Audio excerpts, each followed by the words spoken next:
Here is something that happened to a man I know. He is 63 years old, retired, not particularly tall, not particularly wealthy, and he drives a car that is at least a decade old. He met a woman at a community dinner, and they talked for about 40 minutes. 3 weeks later, she told her daughter that she had not stopped thinking about him since that night. Not because of how he looked, not because of what he owned, because of something he said to her. One sentence, delivered quietly, without trying too hard, without leaning in with desperation written all over his face. Just one sentence that landed somewhere deep inside her and stayed there like a song you cannot get out of your head, no matter how hard you try. That is exactly what we are going to unpack today. And if you stay with me until the end, you will walk away understanding something about female psychology that most men spend their entire lives completely missing. Now, before we go any further, I want you to be honest with yourself for a moment. Think about the last time you were genuinely interested in a woman. Think about what you did to try to impress her. Maybe you mentioned your background or your career. Maybe you made sure to look your best.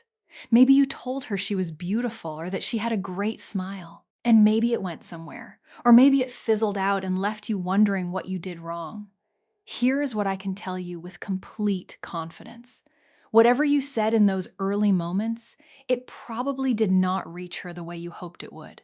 Not because you are not a good man, but because nobody ever taught you how the female mind actually processes emotional connection. Nobody sat you down and explained what women at this stage of life are genuinely hungry for in a conversation with a man. And that is the gap we are closing right now. Let me tell you something that might feel a little uncomfortable at first, but will ultimately set you free. Women do not fall for men who try to impress them. They fall for men who make them feel something they have never quite felt before. There is a massive difference between those two things. Trying to impress someone is fundamentally about you. It is about making yourself look good, sound good, seem valuable. But making someone feel something is entirely about them. It requires you to slow down, pay attention, and speak with a kind of precision that most men simply never develop. The man who walks into a conversation thinking about what he can offer is already playing defense. The man who walks in curious about who she actually is, that man has already won before he opens his mouth. Now here is where the psychology gets genuinely fascinating. And I want you to really sit with this because it matters. Women, particularly women who have lived some life, who have been through relationships, who have experienced both the highs and the painful lows of love. Those women have developed what I would call an emotional radar that is extraordinarily sensitive.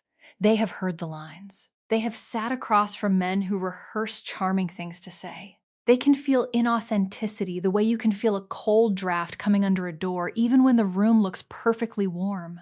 What they are looking for, what they are genuinely starving for at this point in their lives, is a man who actually sees them, not the version of them that is polished and put together for a first impression.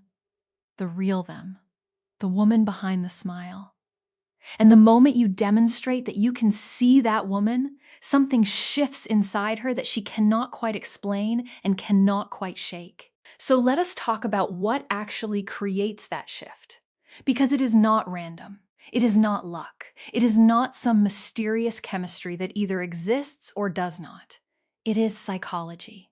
Specifically, it is the psychology of emotional validation combined with what researchers call identity affirmation. When you say something to a woman that reflects her values back to her, that acknowledges not just how she looks, but who she is, her nervous system responds. Her brain releases a cocktail of neurochemicals that are directly associated with safety, warmth, and connection. She does not just like you more. She feels understood. And feeling understood is the single most powerful thing one human being can offer another. Think about what you are genuinely looking for in a relationship at this point in your life. You are not 25 anymore. You are not chasing surface-level excitement for the sake of it. You want a real connection. You want someone who gets you, who appreciates the man you have become through all the years and all the experiences that shaped you. Now understand this completely. She wants exactly the same thing. She is sitting across from you, hoping that you will be the man who finally sees past the exterior and recognizes the depth of who she actually is. Most men never give her that. Most men hand her a generic compliment, talk about themselves, and go home wondering why nothing clicked. You are going to be different from this moment forward. Let me walk you through something very specific now. I am going to share with you several types of statements, deeply psychologically grounded ways of speaking to a woman that reach her on a level that most communication never touches. These are not scripts to memorize word for word. They are principles. And once you understand the principle behind each one, you can express it in your own natural voice. That authenticity is what makes them work. A woman can tell when a man is reciting something versus when a man is genuinely expressing something he observed and felt. The second one is what we are going for. The first principle is what I call noticing the invisible. Most people pay attention to what is obvious about someone, the way they dress, the way they look, what they talk about on the surface. But there are things about a person that are visible if you are truly present, things that most people walk right past. The way she listens when someone else is speaking, the way she treats someone who does not need to be treated well, the small effort she put into something that most people would not even notice. When you observe one of these things and you name it quietly and sincerely, you separate yourself from every other man she has spoken to in recent memory. You are not telling her something flattering. You are telling her something true. And truth lands differently than flattery. It lands deeper and it stays longer. The second principle is what I would call reflecting her energy back to her with language. This is subtle and it is powerful. Every woman carries an energy, a specific quality about the way she moves through a room and through a conversation. Some women carry warmth. Some carry a quiet strength. Some carry a playful sharpness. Most men experience that energy and say nothing about it, or they say something so generic that it barely registers.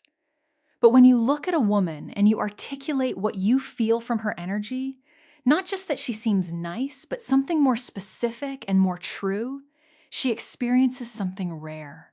She experiences being witnessed, not evaluated, witnessed. There is a profound psychological difference between someone who is assessing you and someone who is truly seeing you, and women feel that difference immediately. The third principle is intellectual respect. This is particularly powerful for the men in this audience and the women you are meeting at this stage of life. Women in their 50s, 60s, and beyond have lived through things. They have accumulated wisdom, perspective, and a way of seeing the world that is genuinely unique to them. Most men, even well-intentioned men, still unconsciously default to treating women primarily as objects of physical admiration. When you shift that entirely and engage her mind with genuine curiosity, when you ask about her perspective and then actually listen and respond thoughtfully, and when you acknowledge that something she said genuinely expanded your thinking, you are offering her something she has likely wanted for decades. You are treating her as an intellectual equal. And for a woman who has spent years feeling reduced to her appearance or her role, that recognition is extraordinarily moving. The fourth principle is what psychologists call vulnerability mirroring, and I want to explain this carefully because it is often misunderstood. This does not mean dumping your emotional baggage on someone in the first conversation. It means showing enough of your genuine self, your real thoughts, your honest observations, your authentic reactions that she feels safe enough to show hers. When a man shares something real, not rehearsed, not polished, just genuinely real, it gives a woman permission to do the same. And the moment two people are being genuinely real with each other, that is where connection stops being a performance and starts being something actual. She will remember that feeling. She will think about it later when she is alone. She will wonder when she is going to feel it again. Now let me tie all of this together with something that I think is the most underrated skill in the entire landscape of mature dating. That skill is knowing when to say less. One of the most common mistakes men make in conversation with a woman they are attracted to is talking too much. They fill every silence. They keep adding to what they already said. They explain when they should simply let something land. A well-chosen sentence delivered with calm confidence and then followed by genuine silence is one of the most powerful things you can do in a conversation. The silence gives her room to feel what you just said. It signals that you are not anxious or needing her approval.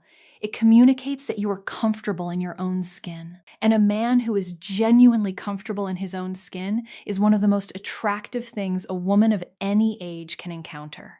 Here is something I want you to really absorb. The reason so many men in their 50s and 60s feel frustrated about dating is not because time has passed them by. It is not because they lack something that younger men have. In many ways, you have something that younger men simply do not possess yet. You have the depth that comes from having actually lived. You have the patience that comes from understanding that the best things in life are rarely rushed. You have the capacity for a kind of genuine presence that a 20-something man with a perfect body and a full head of hair simply cannot offer. The problem is that most men your age were never taught how to translate that depth into connection. They were taught to provide, to perform, to present their credentials. They were never taught to simply be real and to speak to what they actually see and feel.